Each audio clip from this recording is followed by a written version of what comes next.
നമസ്കാരം. കഴിഞ്ഞ ക്ലാസ്സിൽ നമ്മൾ എന്തെല്ലാം കാര്യങ്ങളാണ് പഠിച്ചത്? എല്ലാവരും സുഖമായിരിക്കുന്നുണ്ടല്ലോ?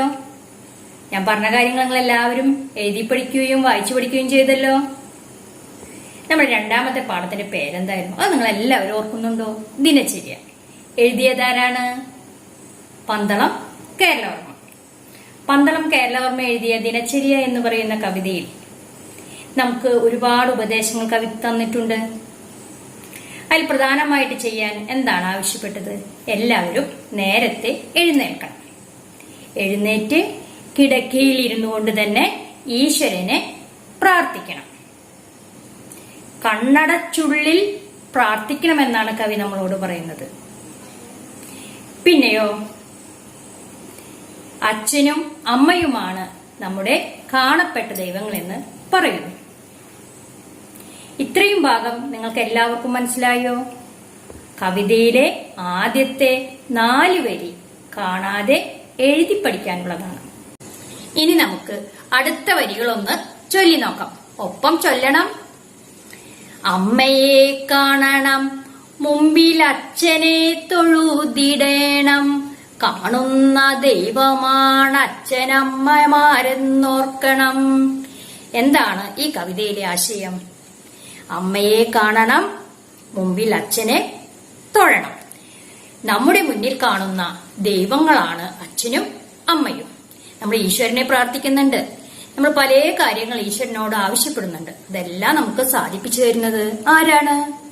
അച്ഛനും അമ്മയും. അങ്ങനെയുള്ള അച്ഛനെയും അമ്മയെയും നമ്മൾ വന്ദിക്കണം. പാഠഭാഗത്തുള്ള ഈ ആശയം നിങ്ങൾക്ക് എല്ലാവർക്കും മനസ്സിലായല്ലോ. ഇനി ഈ ഭാഗത്ത് വരുന്ന അർത്ഥം, വിപരീതം, പര്യായം ഇതൊന്ന് നമുക്ക് ഒന്നുകൂടി പറഞ്ഞു നോക്കാം.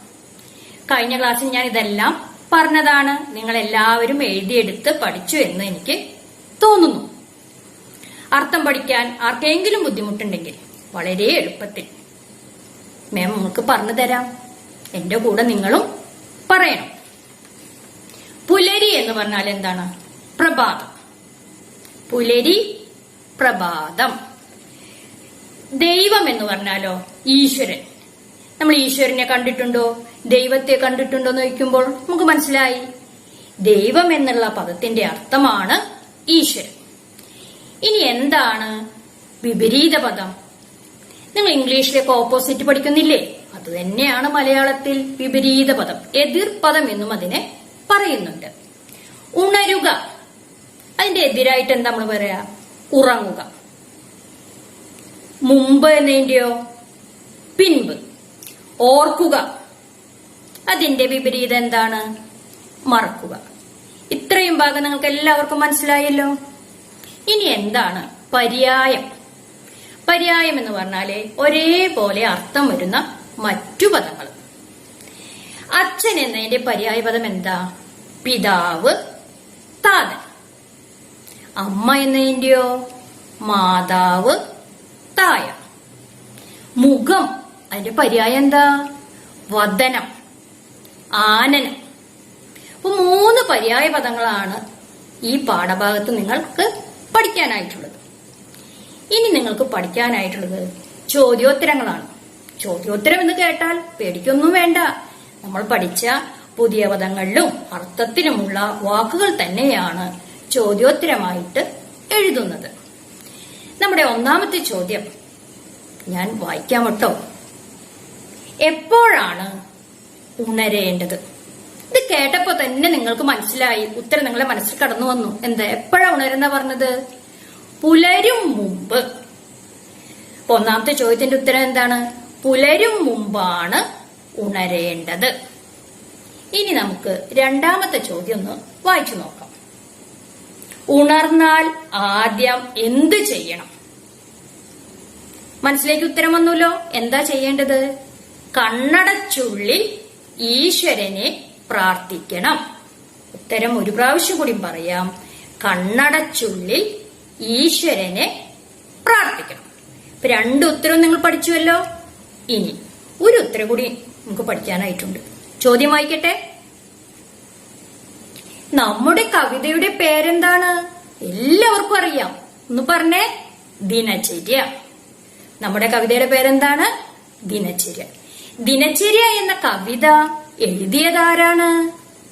പന്തളം കേരളവർമ്മ. അപ്പൊ ഈ പാഠഭാഗത്തുള്ള അർത്ഥം, വിപരീതം, പര്യായം, ചോദ്യോത്തരങ്ങൾ ഇതെല്ലാം നിങ്ങൾക്ക് മനസ്സിലായി എന്ന് ഞാൻ വിശ്വസിക്കുന്നു.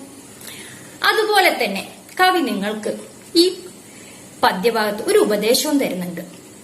ചെറുപ്പകാലങ്ങളിലുള്ള ശീലം മറക്കുമോ മാനുഷ്യാനുള്ള കാലം. നമ്മുടെ ചെറുപ്പകാലത്ത് നമ്മളിലുണ്ടാകുന്ന ശീലങ്ങളെല്ലാം മനുഷ്യനുള്ളിടത്തോളം കാലം നിങ്ങളിൽ തന്നെ നിലനിൽക്കും. അതുകൊണ്ട് ചെറുപ്പത്തിൽ തന്നെ നല്ല ശീലങ്ങൾ പഠിക്കാൻ നിങ്ങൾ തയ്യാറാവണം. നല്ല ശീലങ്ങൾ പഠിച്ച് നല്ല കുട്ടികളായിട്ട് വളരണം. ഇത്രയും പറഞ്ഞുകൊണ്ട് നമ്മുടെ ഇന്നത്തെ ക്ലാസ് അവസാനിക്കുകയാണ്. ഞാൻ പാഠഭാഗത്തോടനുബന്ധിച്ചിടുന്ന ഉത്തരങ്ങൾ നിങ്ങൾ നന്നായി ശ്രദ്ധാപൂർവം എഴുതിയെടുക്കുകയും പഠിക്കുകയും വേണം. ടെസ്റ്റ് പേപ്പർ പരമാവധി എഴുതാൻ ശ്രമിക്കണം.